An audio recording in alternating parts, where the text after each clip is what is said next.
Now let's talk about some more advanced trim functions. You're already used to being able to take your trim tool and trim a region in and out. You can hold the Option key to make its direction change.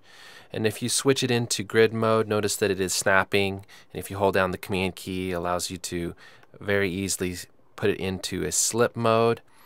So let's undo this. So let's show a more efficient way. So remember, always have the AZ button turned on. If I put my cursor and I put it right at this position and I hit the A key, I've trimmed the beginning of my region to that point.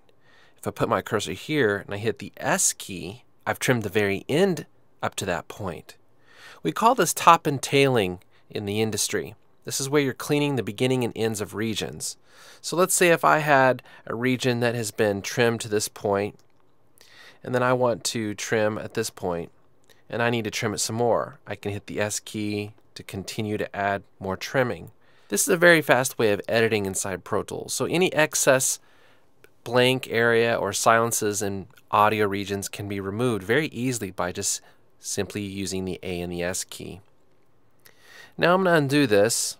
If you put your cursor at this position, I want to show these commands. If you go into the Edit menu, you can do what's called Trim Region, and you can do Start to Insertion or End to Insertion. Again, don't use these commands. They're very confusing.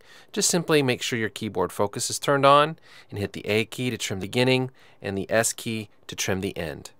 If we highlight an area, let's say we want to highlight from this point to this point, and we want to top and tail or trim everything except what's selected, all we have to do is Command T, and this trims it right in place. Now notice edit modes are an issue here. So if I go into shuffle mode and I do a Command T, well, now I've got a unique situation here. It actually removed all the audio and also the time. Remember, shuffle mode deals with inserting and removing time.